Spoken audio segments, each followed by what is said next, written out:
What's going on today, people? This is the Jewish Giraffe, back again, here to talk about another card that I thought was interesting that was recently added. So I'm here to discuss whether or not I believe that this card is meta-worthy, whether or not it's good, and along with it, a particular card that works along well with it, yeah. So the card we're talking about is Neo-Parshath, the Sky Paladin. This is a card that is recently added. It is a super rare card, and it is only available as a dual reward, or dual ticket reward at this moment. I will not be picking up one of these, I will say that from the very beginning. I would if they gave us more than 3 dual ticket rewards, because I have 0 Red Eyes Insight and I plan on using all of them on Red Eyes Insights, because, spoilers, I don't think that this card is better than Red Eyes, although that's not much of a spoiler. Red Eyes is great right now. And I would like to make several Red Eyes decks in the future, because I think they're one of the best things in the meta right now. So getting into this card itself, it is a fairy, it is 7 stars, and it has an effect. You can special summon this card from your hand by tributing 1 Neo-Parshath you control. If this card attacks a defense position monster, inflict piercing damage to your opponent. When this card inflicts battle damage to your opponent, draw 1 card. While the Sanctuary in the Sky is on the field and your life points are higher than your opponent's, this card gains attack and defense equal to the difference in life points. Now, this card, it has a lot of potential and it has a lot of downfalls as well, so I'm here to talk about both. Let's talk about some pros for this card first. First off, it has a special summon condition, which is good.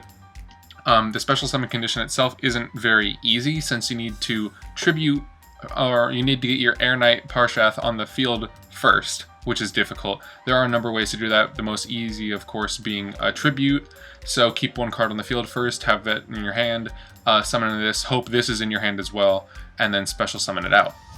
Now, additional pro is piercing damage, and so pretty much you can attack any monster. If you are able to destroy it, even if it's piercing, since it's defense position, you'll be able to draw an additional card based on this card's effect.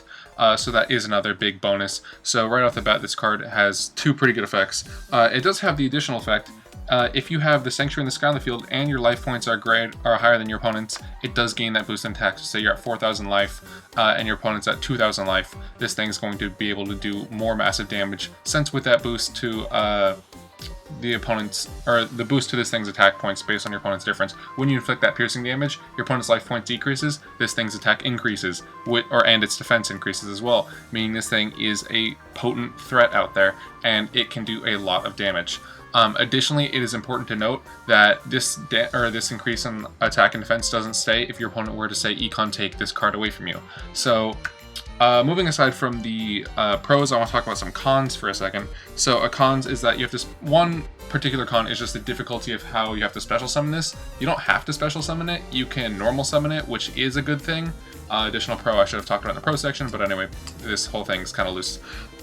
So you can special summon it from the hand. If it was special summoned from the deck or graveyard or something like that, that would be a little bit better in my opinion, but still special summoning from the hand. If you've got 2 of these in your deck and you're doing, let's say, a Fairy Last Gamble, may or may not be something I was looking into. If I was able to get one of these, I would totally run a Fairy Last Gamble deck, but that's just me, I don't know. Additionally, like how I was saying before, you have to get out your Neo-Parshath. I hope I'm pronouncing that right. Which does require a tribute unless you're using a special card, which we'll talk about in a second. Additionally, this card has relatively low base attack for something that's 7 stars, especially in this meta when you've got Red Eyes and, from what I've seen, Blue Eyes and a bunch of other stuff running around, and Phoenix particularly running around. So this thing is not going to be able to get over that. If you're running it with Beatdown, then you are able to get over them, but if your opponent's running Beatdown as well, or has any sort of back row protection for this thing, it's not going to be able to get over those Red Eyes or your opponent's Phoenix or anything like that, or your opponent's Toon Barrel Dragon, unless you have that nice boost in your life points versus theirs. So, I don't know, if you can get down their life points and then get this thing on the field, it's going to be great. That's the one thing I was going to talk about as well. Last Gamble decks, this thing could work, but since you're dropping your life points to 100, this thing is not going to be super deadly in those Last Gamble decks, because it's not going to have that major boost to attack points if you have Sanctuary in the Sky on the field, that is. Also from that, Sanctuary in the Sky itself, another card I wanted to talk about in this video, which I will talk about after this, isn't that good of a card. And we're actually going to get into that right now, because here's all the cards I think that can work with Neo-Parshath.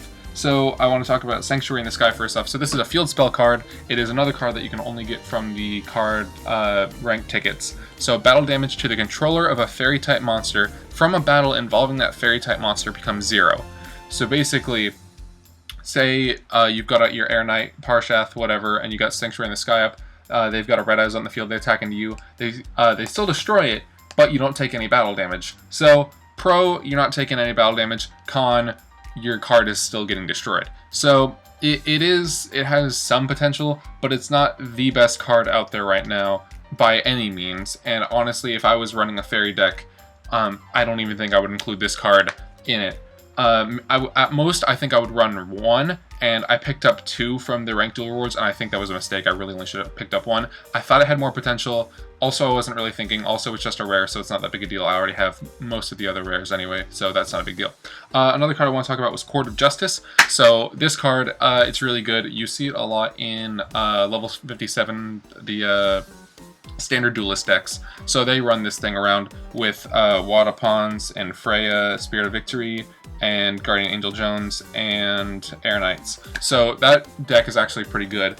Well, I mean, there's obviously more meta decks out there, and I usually just auto-duel. And if they're able to get out Guardian Angel Joan on the first turn, it's usually a GG unless you've got some sort of crazy back support right off the bat. Anyway, moving aside from that, I just want to talk about a couple of the other combo pieces that can go around with this. So say you have your Freya, and you have your Court of Justice, you've got an Air Knight, and you've got the Neo-Parshath. I just want to make sure I'm getting the name right again.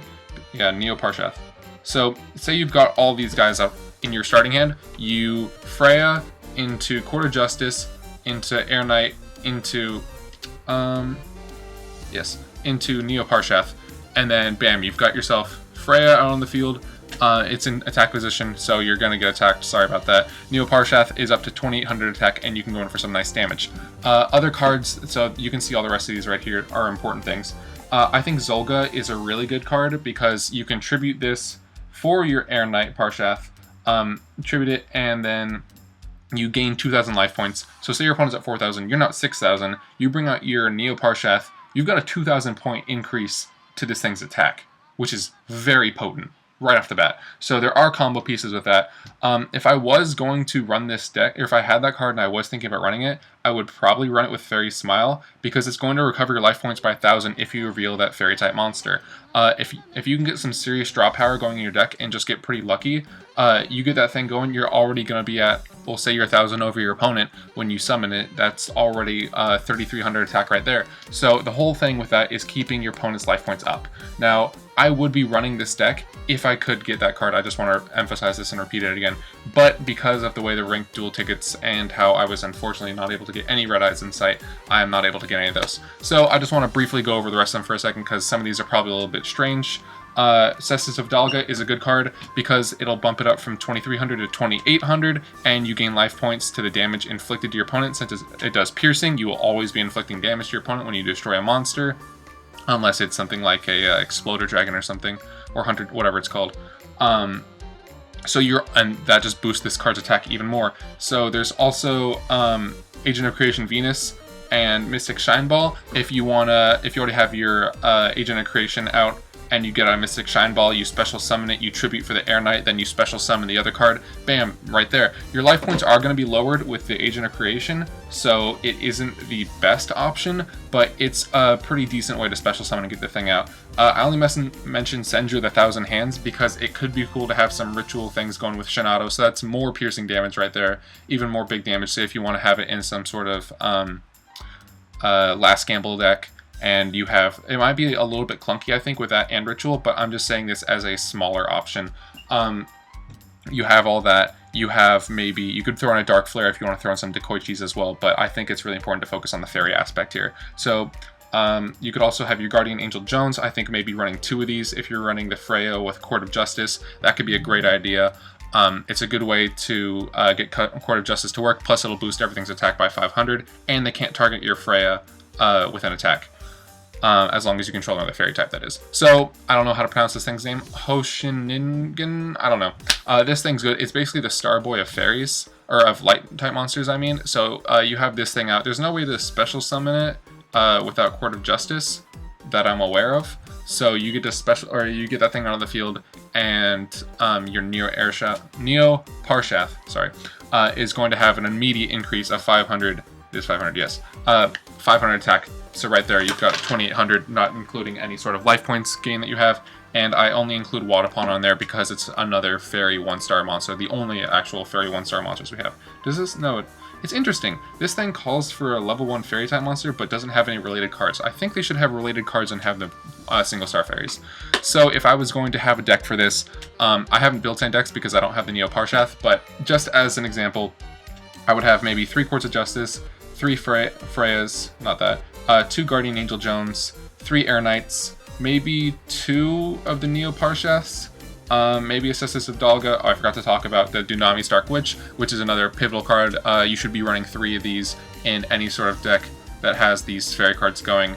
3 Zolgas, so what is that? 3, 6, 9, 12, 14, 16, and then that leaves you 4 extra cards to run around with some extra potent damage. I don't know. The problem with that is you're running 3, 5, 7 cards right there that need tribute, so it's going to be bogged down a little bit. So you might have to choose between, Air Knight Parshath and Guardian Angel Joan. The other thing I actually forgot to mention, which I meant to, is that Court of Justice can special summon Neo-Parshath. So you don't even really need Air Knight Parshath if you want to run it that way, but it is another good option if, I don't know, if you don't have the Court of Justice up. So lots of good options in there, lots of things to run around with it. Whatever you guys think, let me know if I missed any good cards for it.